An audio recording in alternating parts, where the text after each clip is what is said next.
diabetes was my talent.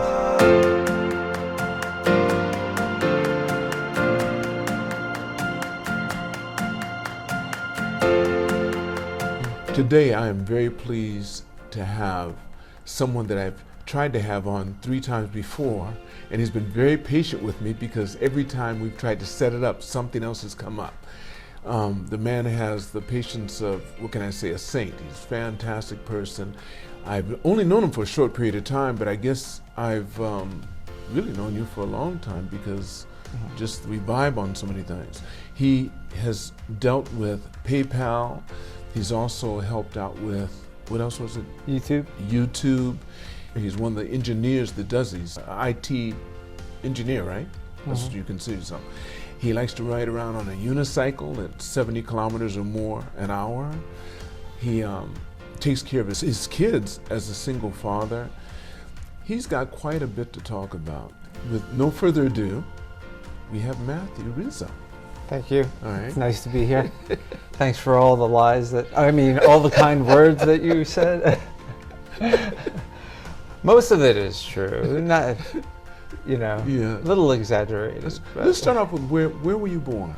I was born in New York, and I like to say Hell's Kitchen because it sounds really cool, but it was really like Saitama, Nassau County on Long Island. Do you have a lot of siblings? I have an older brother, younger sister. How many years difference in the older one? Older one's 18 months. Okay, and so you guys are Irish twins? Yeah. Almost. Actually, that's the same distance between my first two. That's the same distance between my two.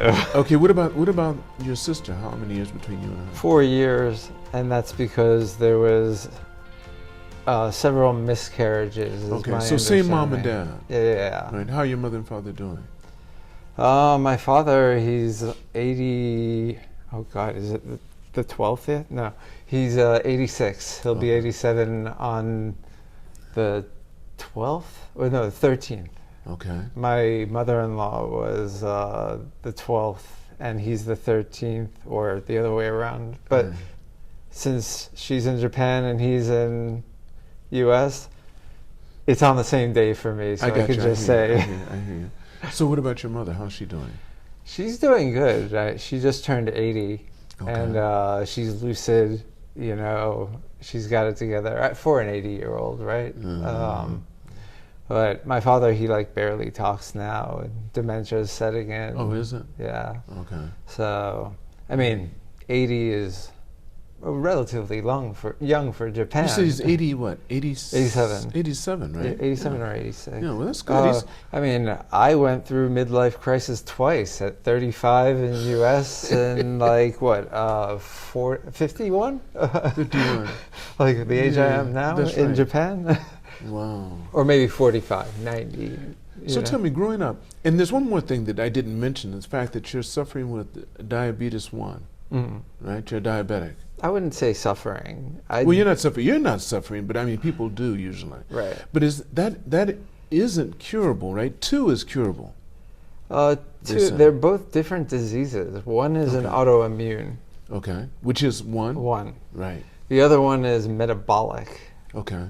So they're completely different. Metabolic is, your pancreas is not used to, especially the things that are so sweet now, producing that much insulin. And if I showed you what it would do to my body, going to Takano Fruits Parlor or Simbikia, it's it just shoots up and you're chasing a high blood sugar. But that's type 2 diabetes. People are overweight. The body's producing so much insulin. I just got my insulin down to oh my God, less than 10 units for somebody who's 78 kilograms. That's incredible. But I always say that diabetes was my talent. But you're type 1. Yes, I'm type 1. So you're talking about type 2, though. Yeah. Type 1 is different. Onset's quick. Nothing that you do will stop it from happening. Your body just sees your pancreas as a What stimulates it? Sugar? The same thing? The same thing. Diabetics have the same trigger, right? Same trigger, but what happens? Type 1 does. Type 1 has a different trigger than type 2. Okay, what is the difference? Okay, so your pancreas just shuts off with type 1. Okay. And people come to me, like my niece, and say, oh, I might have diabetes because I have diabetes. I'm like, why do you think that? Well, I'm really thirsty. I'm like, you live in Florida. It's like middle of the summer. It's hot, you know? And then they do like a finger stick and they're fine. But I always tell people, it will be completely obvious if you have type 1 diabetes. Oh, you know. Your vision will get blurred. You'll have an unquenchable thirst. You'll be urinating so much and hard like a horse. Really? Yeah. And it's obvious. I knew something was wrong with my body. I was 18. When it happened, when you got diagnosed. So how long do you think you had it? I mean, I had it my whole life because it's genetic. But then when so it you had it onsets, from birth. I thought you said you did, but you didn't have any. Okay, I understand. But you didn't have the effects of it. It didn't start affecting you until you turned 18. Right. Okay. What did you think started it? Is there a difference in what time it starts on everyone? Yeah, for sure. I mean, now people get it at 30, and it's not only juvenile onset, adult onset. They have like 4 different types of it now or 4 different names for it. I knew a guy at 28 that had onset. And like, there's nothing that you do for type 1 diabetes to create it, you know? It's genetic. It's genetic, yeah. That's the only way you can get one. Right.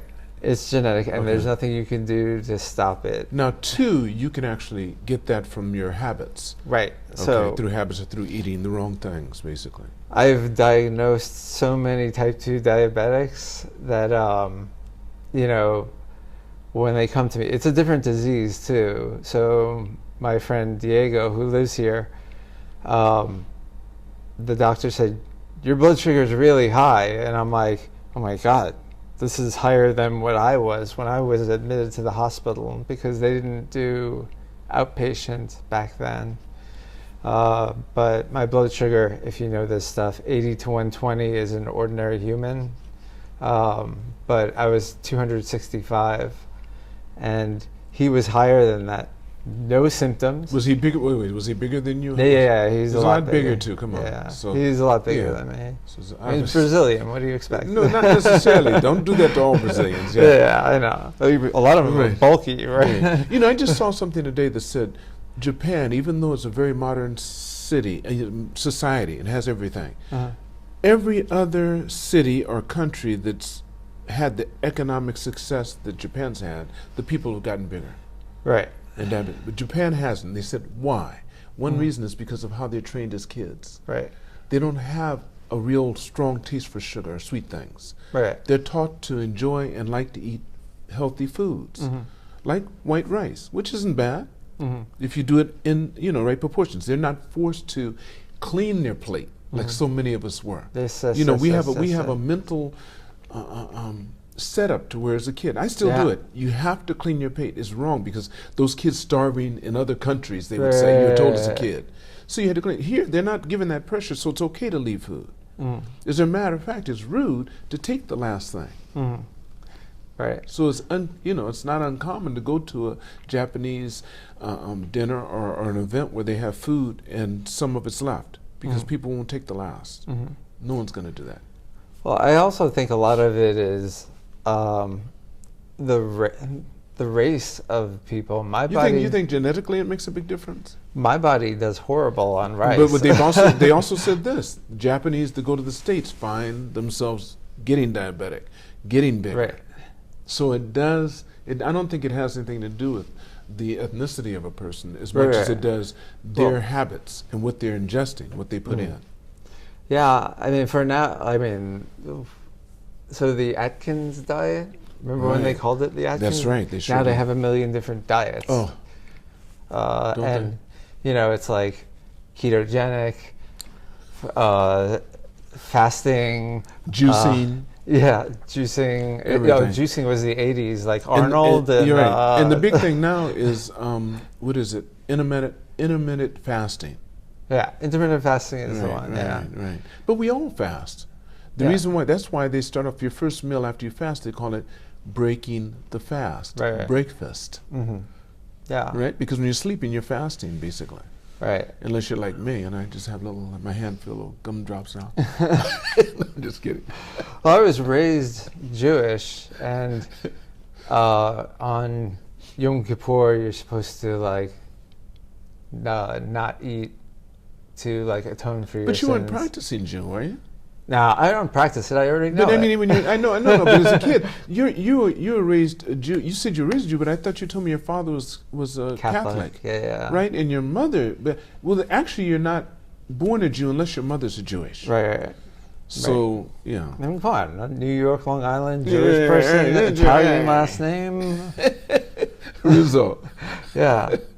No. So, but then when I became diabetic, it was like, it's supposed to be a sin to fast, and I'm like, great, because I didn't want to do that anyway. But also, we were going to the library and playing football. You're not supposed to do that either. But did it affect you really hard when you were 18, when you found out that you were diabetic? Oh, it changed my life completely. Okay, how so? It taught me how, it built my world. It taught me, 2 doctors told me. One doctor told me I wouldn't live past 30. And I'm 51 now. When you were 18, they told you that? Yeah. And then another doctor told me we're just on the verge of a cure, and you showed me that podcast. I just showed you one now. Okay, that was 1992. We're in 2025. On the verge of a cure, to me, sounds like 5 years, maybe? Did you get one for cancer as well? Well, some they have, yeah. That's the thing is, like, now the technology has gotten better. It is. And... now they have continuous glucose monitors, but the real thing, thinking that I had 12 years to live, I just said, had to be hard for what am I going to do? I was in school, never had a girlfriend. At 18? At 18, okay. Yeah. But why do you think that is? Well, I'm just curious. Why do you think you never had a girlfriend? Because you were doing too many other things, or? No, I'm a software engineer. I had to be somewhat of a dork. Yeah. They call it not picky. A dork. They call it a geek. You're very much a geek. You're the brainy kid, but now you guys have all the money. You're doing well. Well, so then I said, stop being so picky. So the next girl that approached, I'm like, girlfriend. Okay. So you mean you turned them down because you loved what you were doing? Well, no, I guess I was picky, and I didn't really know what I want. And in high school, I don't know how it was for you in high school, but for me, acne and all that other stuff, never partied, And then I said, you know what? I'm going to do all these things because I only have, once you see that you only have 12 years to live, you're like, oh my God. Well, what'd your brother say? Was your brother diabetic? Of course, no, he is. He's not. But you said it's genetic. Right. So but some people can get it, some people can't. 50% chance of having it. So what about your sister? Kids. What about your sister? No, my sister doesn't have it. Okay. So if there was a 4th kid, then maybe that one would have been. And then the 50-50. Right. Which one? Your mother or father have it? Which one? My mother has Hashimoto bio, and my sister has Hashimoto, which is also an autoimmune. So they do all these statistics, which is all BS. We don't know how how they're related, but nobody else in my family, other than my nephew, has type 1 diabetes. Okay. So that's kind of how it works. My kids probably won't get it, but my sister and brother's kids have a higher chance of getting it. Yeah. Since it's latent, they won't know yet. Yeah. So you're given your basically death sentence, and you said, okay, now I'm going to get a girlfriend, go out there. I'm still going to do my, IT tech stuff. So she's going to put up with this. 92, what was tech doing back then, right? Yeah. But I mean, it taught me, PayPal was like, the world was crashing and burning in 1999, and when I graduated with my computer science degree in 2000, so you can do the math, graduated in 92, got my first job, or graduated with a bachelor's degree in 2000. It took me 8 years to get a 4-year degree. So. And your degree was in? Computer science. Computer science. Yeah. And then I started, it was kind of like a Cinderella thing, because all of those, you remember 1999 where Excite and Pets.com and all those companies, and then all their valuations were insane. That's right, and they weren't making any money. Right. And they're evaluated at hundreds of millions, really. Right, and there was no regulation, nothing. And then... And you were working with who, PayPal at the time? I went straight into PayPal from college, and it was kind of like... How long had they existed when you started? They were around in 1999. And you started with them in November 2000.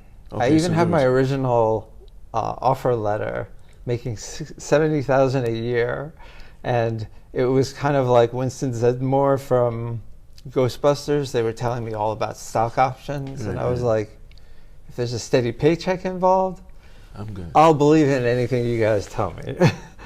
But it was surreal. Like the first year, it was 18 months, and then they went public. And after you were there, 18 months after you were there, they went public. They went public, and the stock closed at $20. Well, so you got paid $70,000 a year plus stock options. Right. Did you take them? Yeah. So actually, I early exercised. So Peter Thiel, libertarian, he got lawyers together and taught us about early exercising, and times were different. They don't really give ISOs, incentive stock options now, and it was, you get the first year, you have a 1-year cliff, and then every month you vest.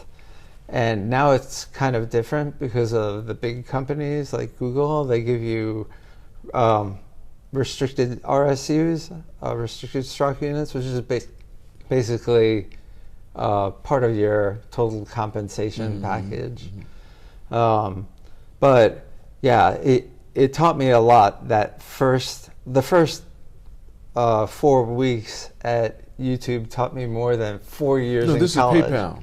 Oh yeah, PayPal, yeah. PayPal. So the guys from PayPal were also the guys from YouTube. I know, but you're PayPal before YouTube, yeah. Right. I mean, even after PayPal, I basically got a walk-on into YouTube. Okay, so you didn't change desk or anything. They just changed the name. I just showed up and started working in December 2005. How long had you been? So, okay.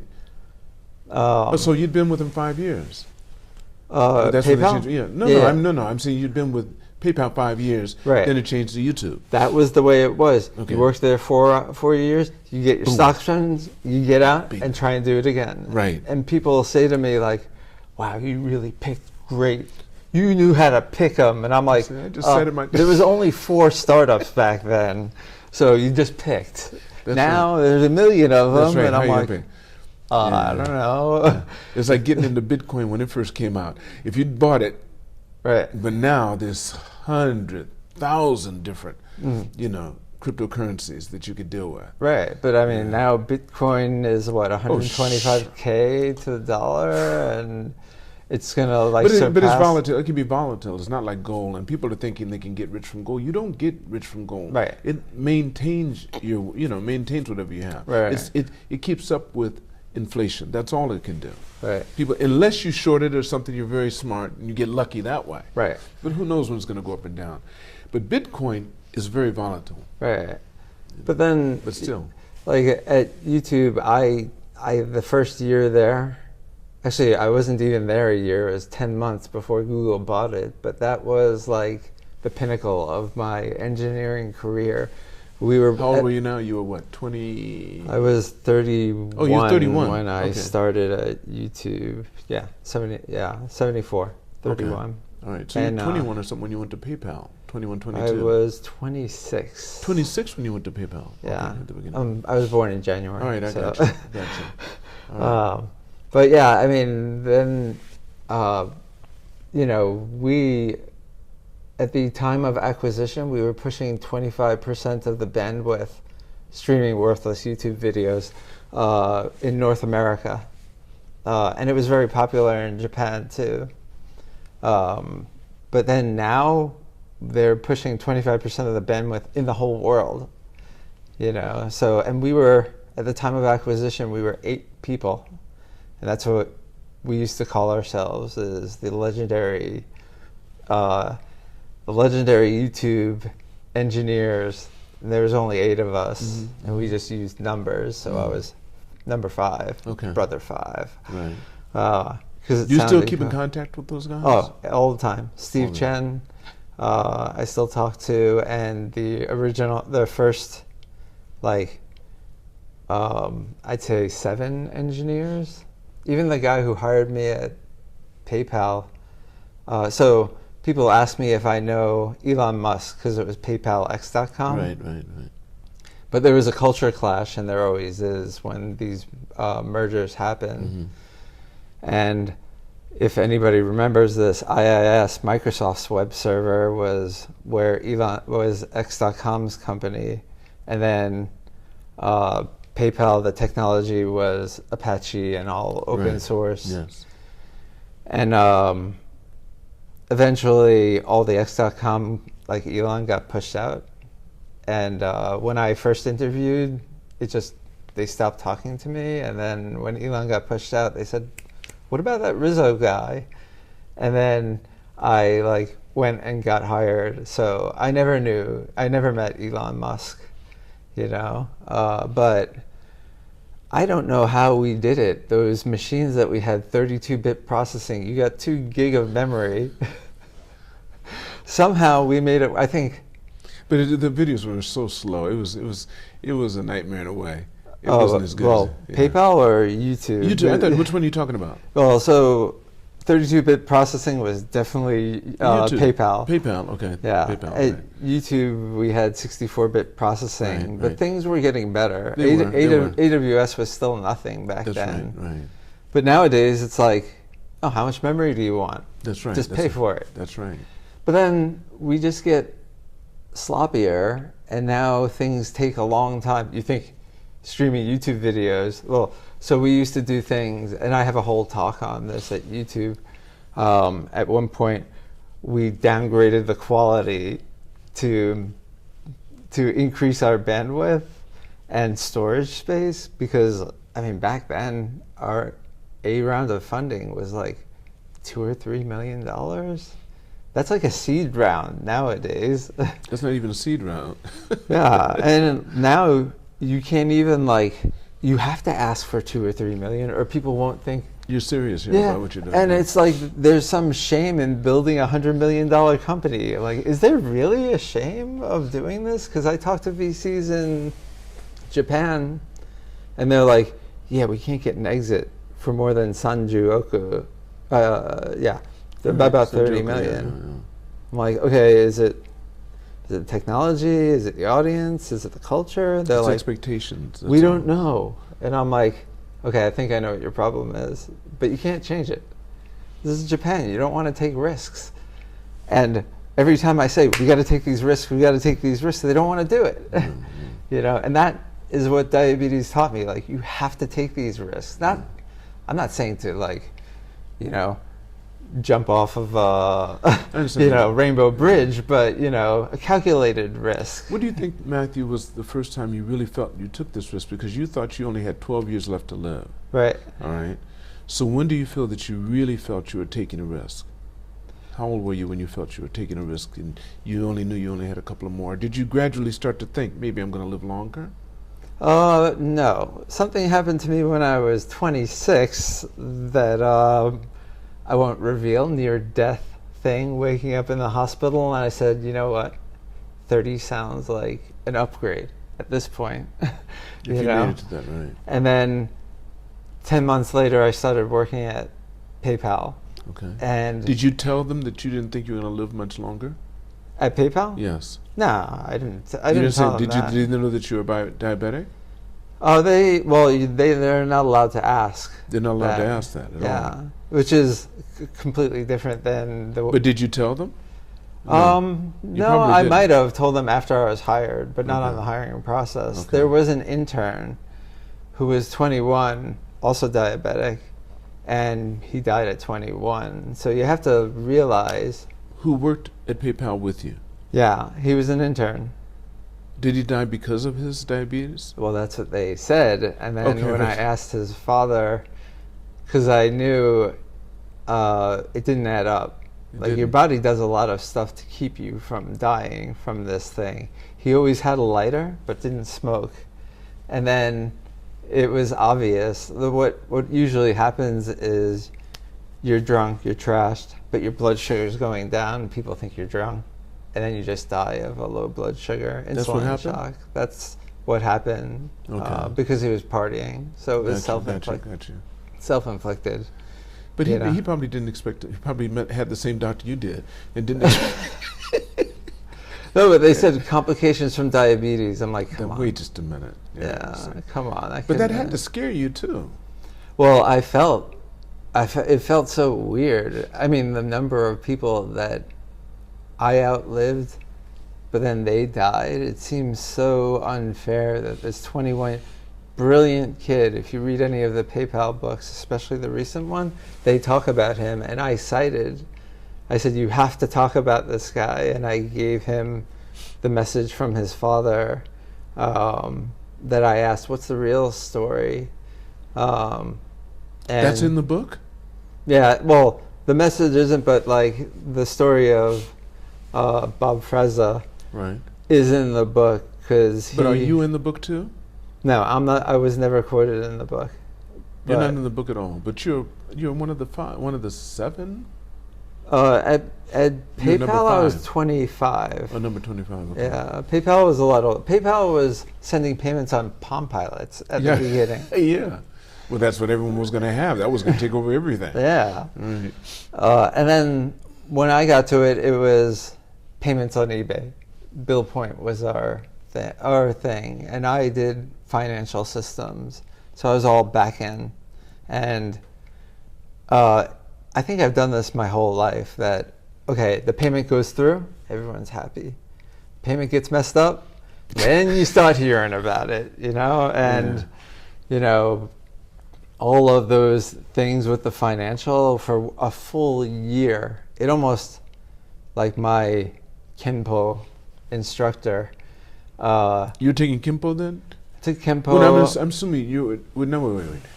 Tell us where you were in the world, because when you started PayPal, you were in the U.S. Yes. Silicon California, Valley? yeah. Okay. Right. I couldn't wait to graduate because I moved from New York to Florida. Right. And then got the computer science degree, and California was the place to be. And Silicon Valley, right. Yeah. 2000, September 11th, never forget it. Moved over to San Jose area, and then started working with those PayPal guys. And it was interesting because they were like the 1999 people, off-site, spending money, like, air on chairs and stuff, thinking that they were all going to get rich. And I was like, you're right. Oh my God, these guys, what the hell's wrong with them? And then as time went on, I started to realize that they weren't the ones that were lost. I was. So you got your air on chair, and you got, yourself. Actually, I have one now. I bet you do, yeah. But then, at PayPal was like, also YouTube was. I mix these up. That's okay. They're the same company. Same thing. So it's overlapped so smoothly. You never had any real change with it. I understand. Right, and like there's like the whole PayPal mafia, and they give get-togethers every so often, and so at PayPal it was like blood, sweat, and tears for 1 year. I had to maintain 2 numbers. It was the sum of the user's balance and the sum of all the transactions had to equal one another, and we couldn't do it. Like every few months, counting is really hard at scale, and people don't realize this, So for a full year, that goes back to the Kenpo thing that my teacher had me teach the introductory lesson for 1 year. It was. Were you doing Kenpo in California? No. Okay, that's the thing. I thought you were here when you came here. No, I was in high school. And what? You had Kenpo in high school? Yeah, I got my black belt in '94. Kenpo, yeah. And like, when were you first introduced to Japanese? Oh God, 2007, and that's a story in and of itself. Well, that's also still in California, not Right. in New York. So New York, you had nothing. Did you have any Asian aspirations or interests when you were in New York? No. There's Davon Duchess in Right. California who and So you had no idea. So you just thrust into it once you came to California. right. And even moving to Japan, so this goes back to the ISOs. My vest in peace strategy in 2006 was like caviar days from Google, and we went all the things that we put off, localization, search, we were a bunch of hacks. We used to call ourselves the Magna Cum Barely. Now you just YouTube. mentioned Google. Yeah, because Google bought it. Google Right. bought YouTube, so they Right. own it. Okay. And we had to, that first year at Google was so stressful because I still have the Viacom documents because they took them down, and of course I saved them. Google was like, we want your search, and I was maintaining search on PyLeucine. I'm like, great, I want to give you our data. Here you go, take it, and it was, they were a lot bigger than us. So I wanted to move fast. Here, take the data. And video ranking was it's kind of a difficult thing, right? When you do a search, when you look at a video on, say, Google Maps, it's you're not going to look at funny cats and stuff, people falling down, videos like that.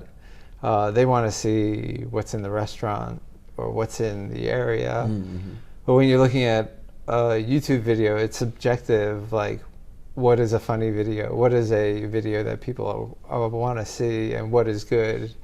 So we never thought that Google Video was a competitor for us, or anybody else for that matter. Our fear. You're saying Google Video. You're talking about YouTube. No, Google Video had their own thing, and They were bought YouTube, didn't they? Yeah, they bought YouTube, and it was a big deal for them. So you were with PayPal. From PayPal you went to YouTube. Right. And YouTube hadn't been bought by Google yet. Right. Okay, and they were separate from PayPal. No, the same guys. Same guys, right. But it wasn't a subsidiary. The only thing that was the same was Sequoia Capital giving us loot. The loot to do it, okay. And Elon wasn't even in the picture yet.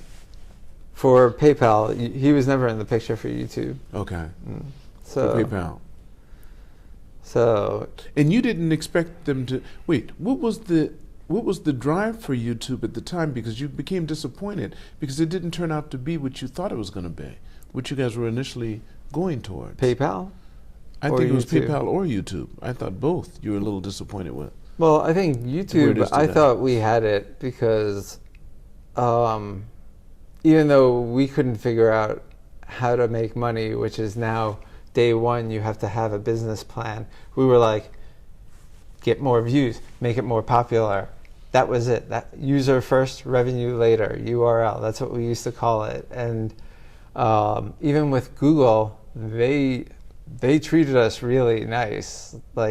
Instead of PayPal was bought by eBay, and they treated us like cattle. We were so scarred from that if anything sounded like eBay at Google, we would be like, huh? No, we're not doing that. But they said, leave YouTube alone.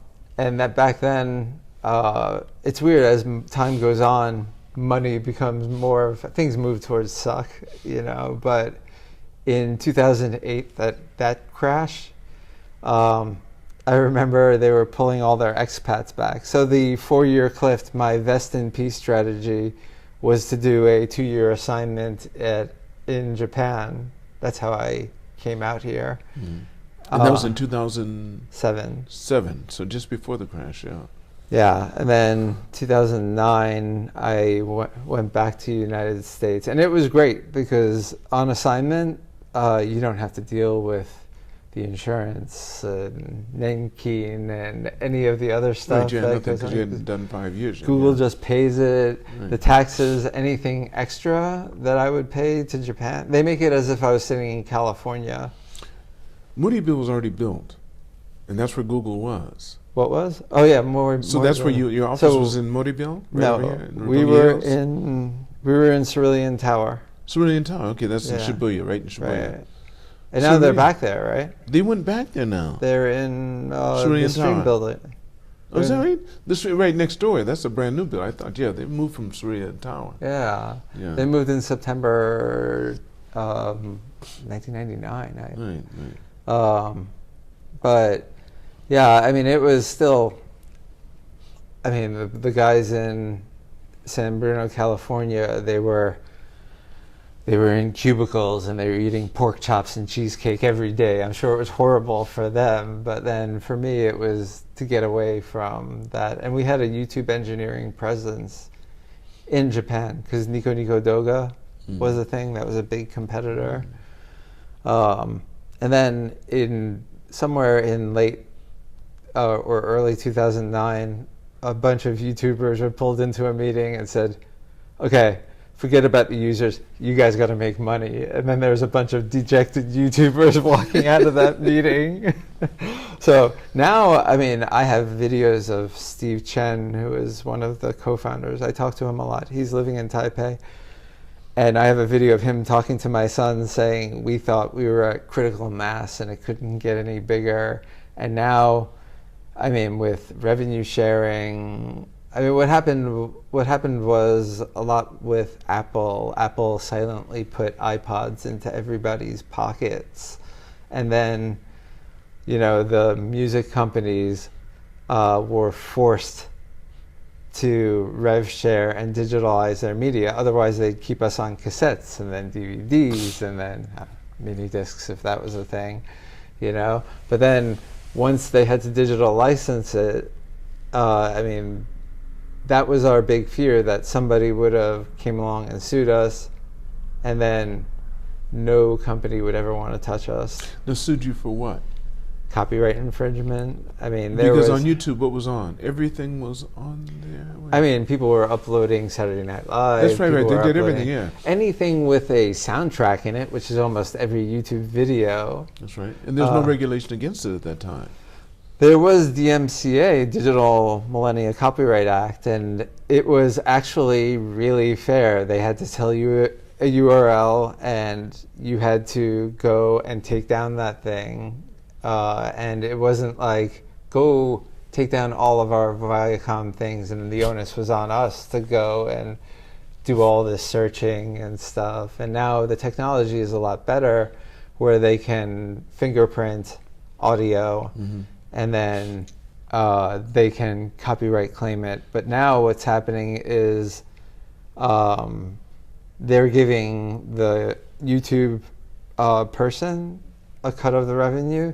They're giving the media company and the artists part of that revenue, and I'm sure YouTube is taking a bunch of it too, because that's their platform. But nobody really listens to old music, but when someone does a new cover of it, it comes back up. So now they want people to make covers of these musics, and they copyright claim it, and everybody's making money. That's kind of what Apple did with music. And once one of them fell, they all had to do it, you know, because Viacom sued YouTube, and they lost. Okay.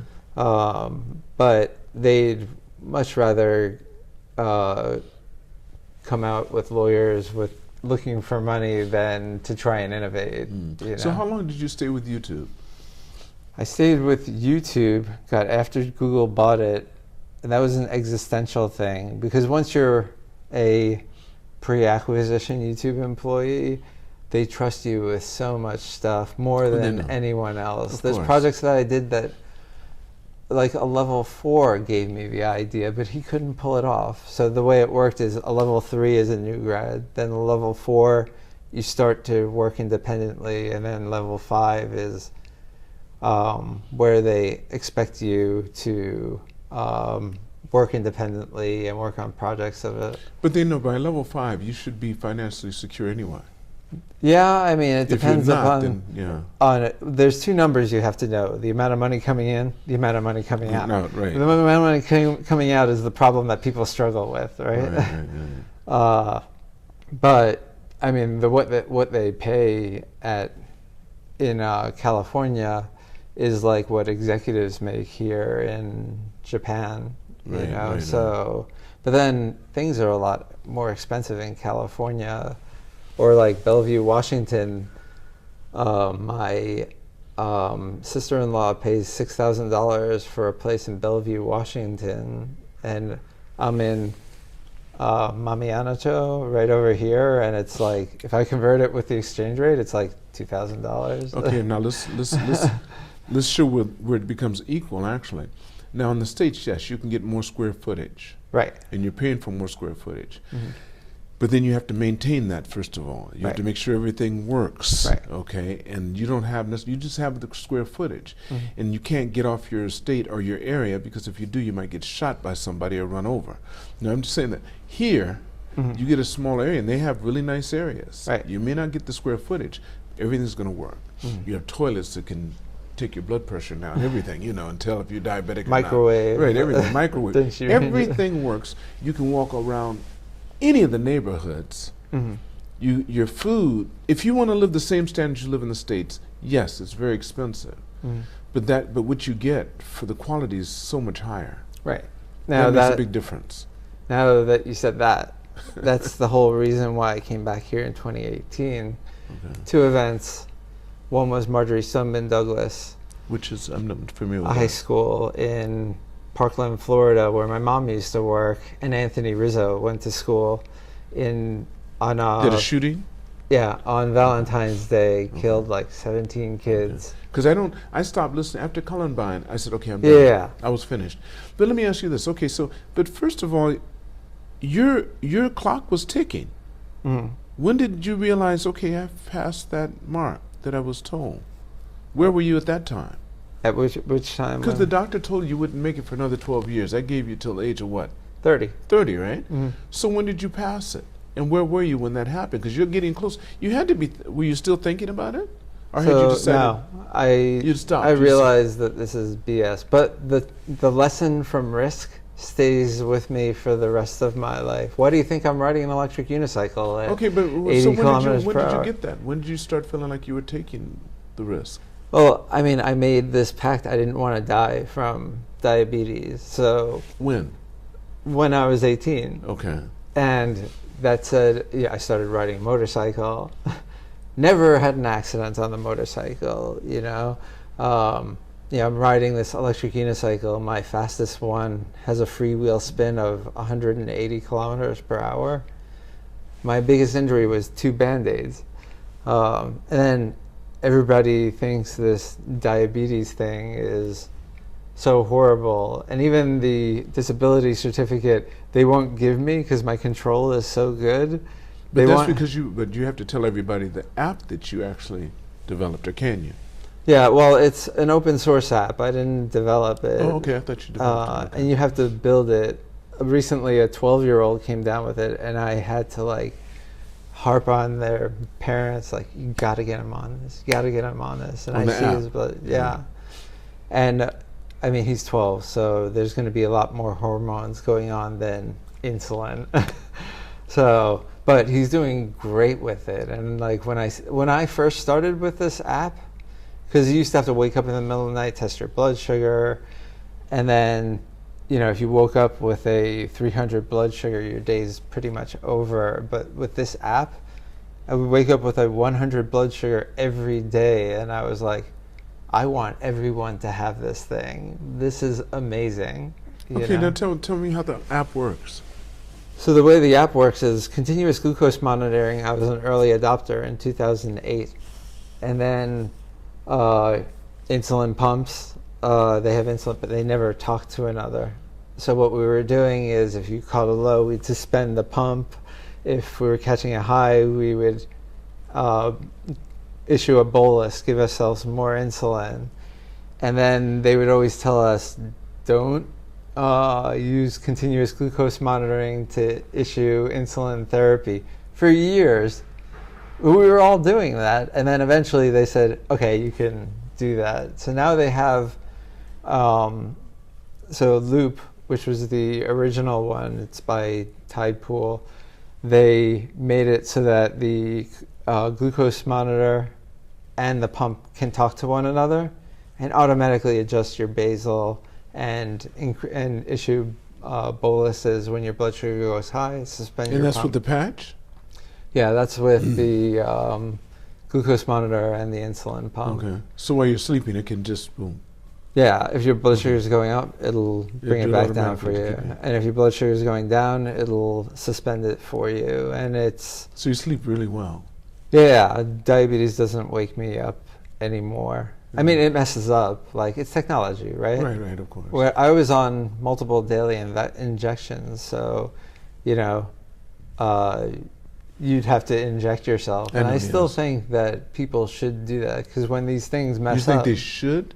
I think for the first 6 months they should do that. Oh, I see. You know, now they just give them a pump and a thing. Tell them it's okay, but they should still have their Right. insulin thing there just in case. Right, because they should know, like, these things are accessories, and you have to be able to be on top of this when these things fail, you know.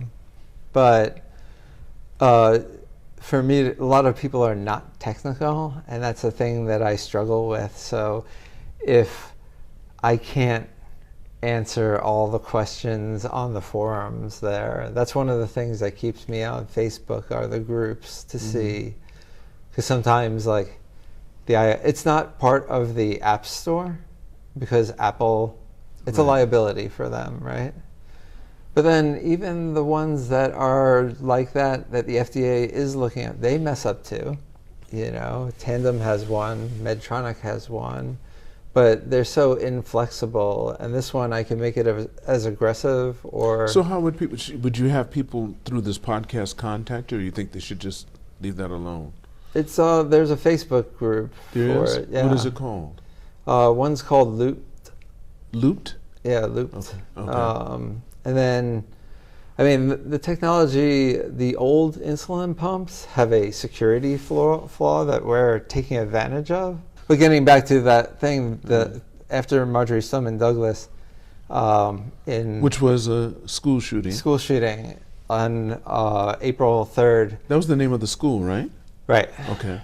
On April 3rd. Where was it located? West Coast? It's it's on the East Coast, Parkland, East Florida. Coast, okay. Yeah, like 20 miles, 32 kilometers. So when that north of- happened, what year was it? 2018? 2018. So you heard that, then you said, okay, I'm out of here. No. No? 2 months later, on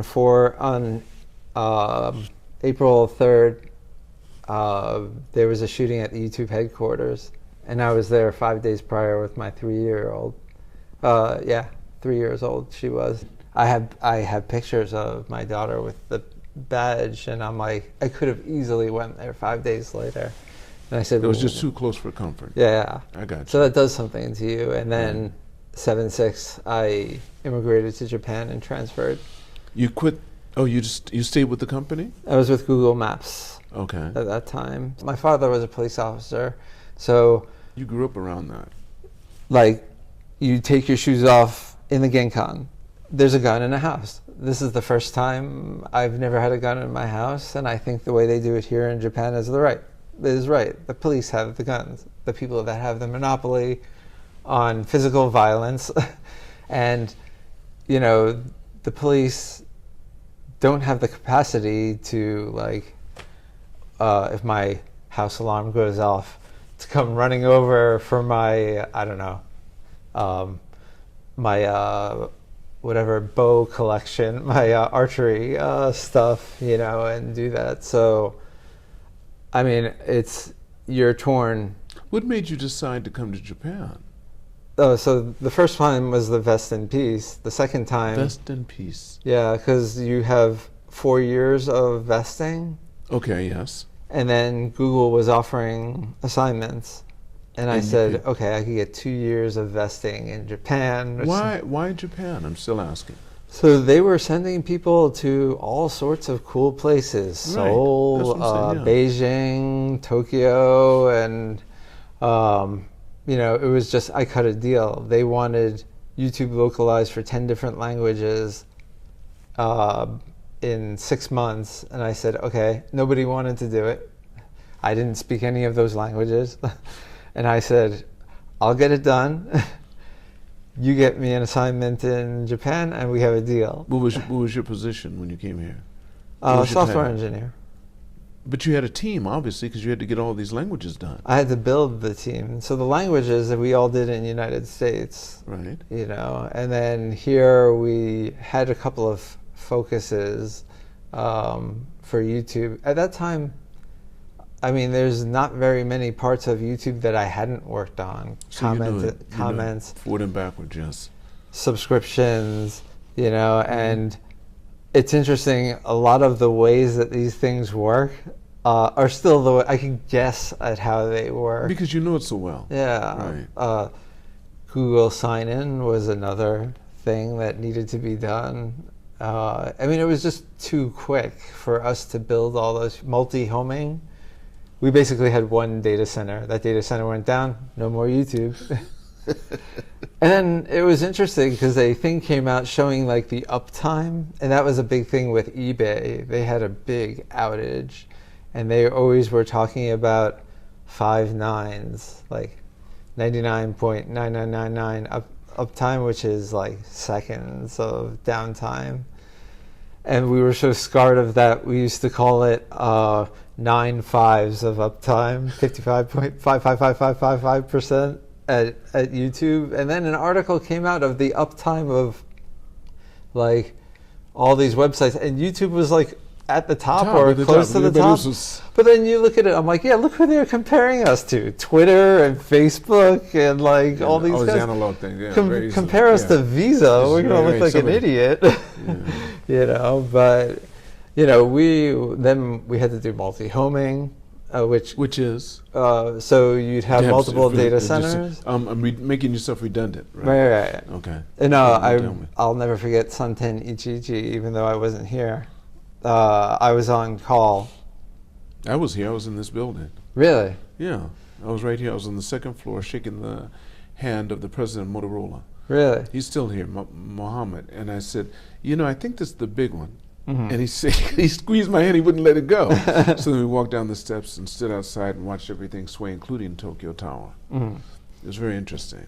So at that time, the link between Asia and U.S. went down. And between everywhere, yeah. I got woken up, and then I'm upstairs, and then my wife, who's Japanese, is like, "There's an earthquake." Yes, I know. Call your parents. I don't know if you'll be able to. I need to reroute this link. That's the only thing I could do right now, from the United States. So I'll never forget that thing, even though it wasn't here. That's interesting. But yeah, even. So how much longer did you stay with YouTube? So with Google, I quit in 2020. So YouTube. Okay. So you stayed with them for another 9 years? Wait. So in total, it was 14 years, and if you count pre-acquisition, it's an extra 10 months or something. So when you quit, were you here in Japan? No. Yes, I was here in Japan. You were in Japan? Mm-hmm. Yeah. How long had you been here? 2 years, 2018 to 2020. Okay. And then 3 months later, Corona hit. And you had to stay. I couldn't leave for 3 years, but I thought Corona was great. I mean, because they were sending helicopter money all over the place, and all like that's with Robinhood and AMC and GME, and there was always a stock. There was always a mania going on. There was crypto going on all over the place, and they were having lockdowns, and we'd stand out in front of 7-Eleven drinking and talking about these things. Really? Yeah, with like locals here, and I'm like, wow, this isn't so bad, So you enjoyed the whole 3 years? Yeah, I mean, the streets were empty. I could ride my unicycle like an idiot through Ginza, and there was nobody there. And then Corona went over, and then now tourism is high, and I stress out too much now that there's more people than there were in 2007, 2009. You know, that's true, because it's cheaper for them to come now, and they have all these bargains for them. It's 153 yen to one US dollar. And they're not staying in the big hotels. They're staying in all of these what do they call it? But like Palace Hotel? No, they don't stay in the hotels. No, they're staying Airbnb. Airbnb, yeah, they're staying there, and they're in good area, like ABC, right around my area. Yeah. They're in Hito, they're in ABC. Well, not in my area. There's nothing around there, but they're in good locations, right by the train stations and everything. And they're just, you see them every single day. I've never seen this many foreigners in my life. Right. You'd even think you wouldn't think you're in Tokyo if you go in certain areas. Right. Because you always see, you'd almost slow down if you saw a foreigner for a long time. Right. Prior to COVID, you almost slowed down if you saw a foreigner to see, is that American or not? Right. And I was here at a time when they could only have been American. Right. There was nobody else coming here. Yeah. You didn't come here then. So now, it's not unusual to see a foreigner mixed in the crowd. Mm-hmm. Foreigners, not a foreigner, foreigners mixed in the crowd. I think it's kind of rare to see a Japanese person. You know what I mean? But that's how. Yeah. So you're getting stressed out now when you see so many foreigners, or what? Because is that what it is? Especially in Minato-ku. In Chuoku, where I lived, it was all salarymen, and on the weekends there'd be nobody there, and like it was a lot more chill. Now I hear more English than ever. You know. But they're not the only ones, because I hear, I hear your languages from all over the world. Right. They look like they could be Americans, but then if you look closely and pay attention, you say, no, that guy's European, most definitely. Right. You can tell. And there's an Aussie. There you go. That's our English. Well, I assume, I'm like, hey, like this guy's like, what is this? It's like, I'm completely different, right? Whoa. That's right. They're coming from all over. Right. You can tell. And they're bringing them in buses, too. Yeah. You see all these people around your age, they think they're my age, they're probably my age, getting off the bus. Our age, getting off the buses and doing their little tour in Shibuya and coming back, and then you see them somewhere else, the same people. They're doing their Mario Kart Right, thing. that's right. Oh, man. That's a big crazy. Because there used to be one company, now there's about 4 or 5 of these guys. I know. There's only one company, and they got sued by Mario, and I think they won. It became resolved. Because they were in Mario uniforms, and Mario said no, and stopped them. And now they go as far as Odaiba. They ride those things over the bridge, right, and go to Odaiba. I'm going, what? Right. I'm surprised Japan allowed that to go. I thought when I first saw it, they're going to stop this right away, and they didn't. Right. I mean, that's the thing is, if you have enough money to grease the local politicians and pay off the police. You think so? It is? I mean, I'm pretty sure the loop scooters. My friend, he was an early adopter of the kick scooters, and the police broke him by telling him, that's dangerous, you shouldn't be riding that. Oh, you can ride that on the sidewalk. Oh, you can ride that over here. You can ride, and he just got tired of it. And now the unicycle is kind of the same way. It's a gray area. But Loop put a lot of money. They had to, back in the pockets of that, Right, and then they had to change the laws. The laws were always changing. The police didn't even know what to do. They still haven't. Yeah. They when you go to the DMV here, when you go there, they have videos of people wearing their helmets and everything else. If you go on base, they make it a requirement. If you go to military base, you cannot ride those things without a helmet. Right. And I was surprised to see them on the base. Right. They have them everywhere. So it's really interesting. What made you decide to get into Kimpo? I was in high school. I was stupid. And then now they have a heavy bag here, and hitting a heavy bag and pretending that it's someone seems so far out there, But back then, violence was a whole economy in and of itself. You need it. If you didn't use it, you didn't want to just be the victim. I mean, with my son, like we were talking about my kids, he had, at one of the international schools, there was a kid that he hated, and he'd come to me for advice, and I'm like, he thinks it's going to be like The Matrix, or,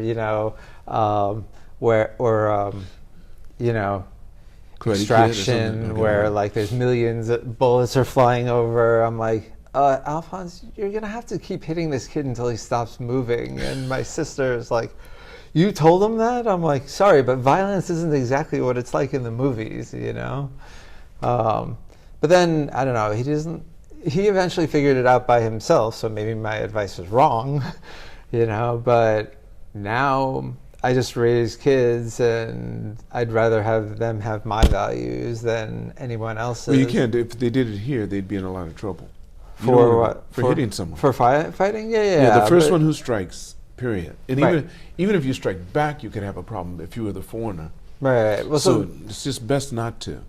So that's always what I tell them is, look, all I ask of you is that you take the first hit. And you don't even have to take the first hit. You just need to make everybody see that you're getting hit. Stop. And then once... Oh, you said take the first... See, when you said take the first hit, I'm thinking hit him first. No, you mean receive the first yes. hit. Yeah, if you do that, yeah. And then all you need to do is make people see. You're defending yourself, yeah. And then... You'll be okay. You won't get in trouble with me. Right. You know, as long as you adhere to that. That's true. You know, but... You know, now they're in Loras International School of Science, and it's a lot more chilled out there. But all of us chill out. Where was he? Well, you don't want to see where he was before. It's not good for the school. Yeah, obviously. But he's in a school now it's a relatively new school. It's not that old. Yeah, they just rebuilt it, and he has this friend who's like, he broke into the school's like network, logged out all the teachers. And you gave him some crypto as a result of that. Yeah, you praised him, which I would have done too. I most definitely would. School's outdated now. I want to show him how to do it correctly, you know? I'm like, you shouldn't punish this kid. Like, Right. Look at the motivation. You need to, that's what I used to say about YouTube. Oh, if Google doesn't want them, I want them, and I'm going to turn them into a weapon against you know? But if you teach them the right way, that type of motivation, I struggle with that with my kids, and this is because of YouTube. They're watching the most worthless content. I'm like, why did I build this thing?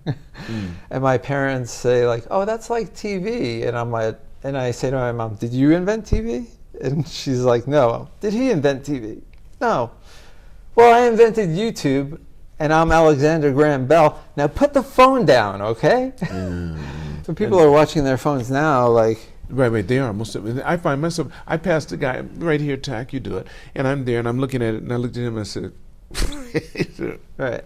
But pretty soon we'll have them attached anyway. Right. It'll be on our eyes. We'll have it then, and then we'll have them implanted. Right.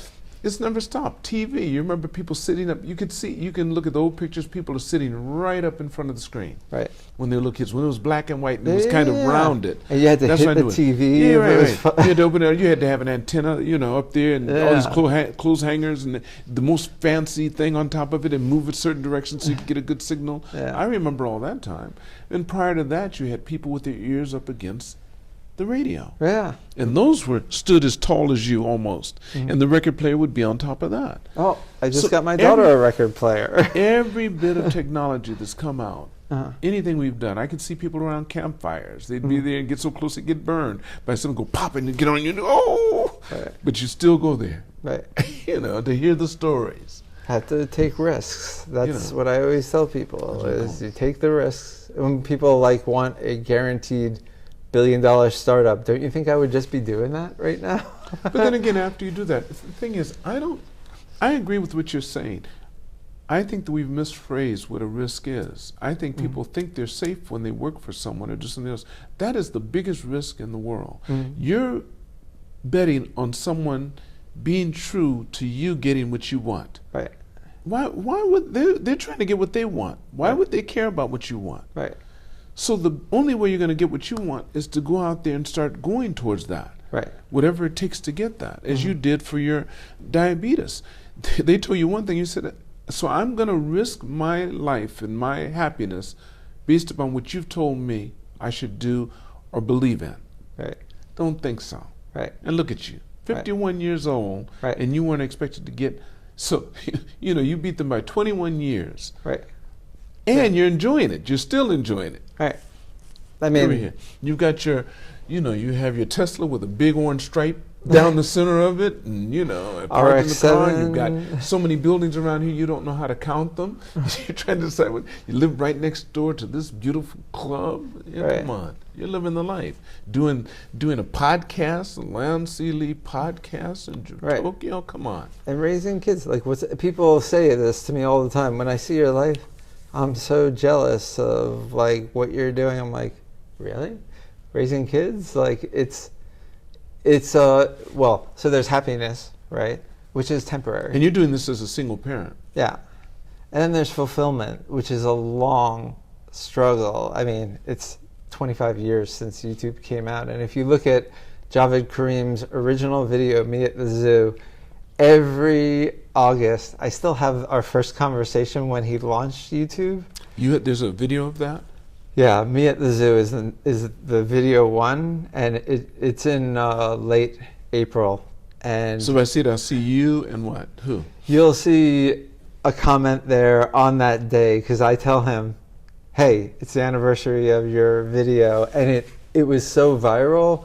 My friends were like, oh my God, there's a video about Javed in Brazil. They're all talking about the first video.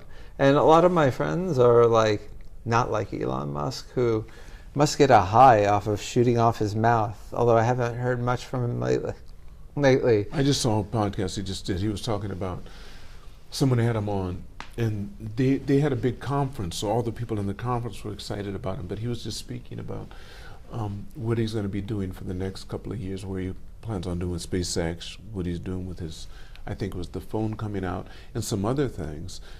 But he does seem to be a little more chill after he left the political scene, when he was doing, Doge. Well, So- I thought that he was crazy when he was doing SpaceX and Tesla, a good crazy. Like, he wanted clean energy. He wanted, and then when I went to Kennedy Space Center, I'm like, oh my God, SpaceX is all over the place. But now I'm like, okay, now he's a different type of crazy, and I'm not so sure I'm a fan of this.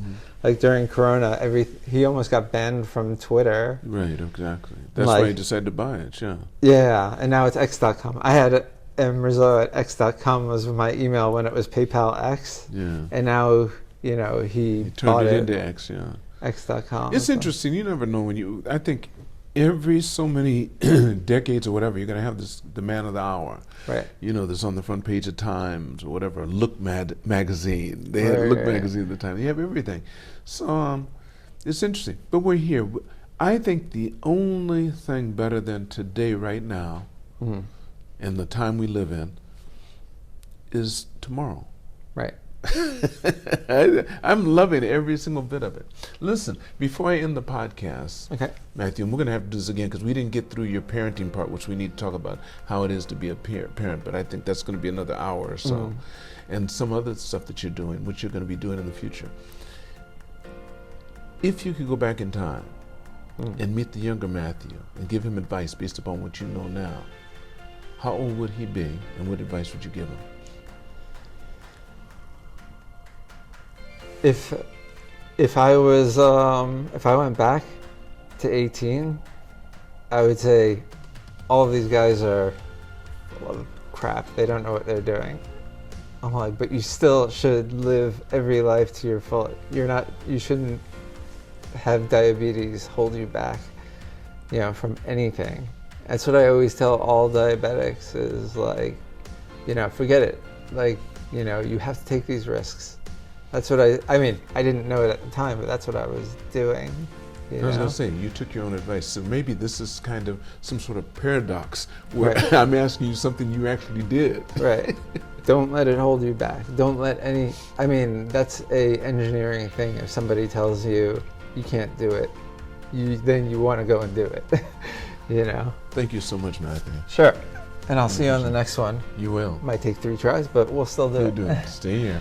I want to thank all of you for watching or listening to this podcast.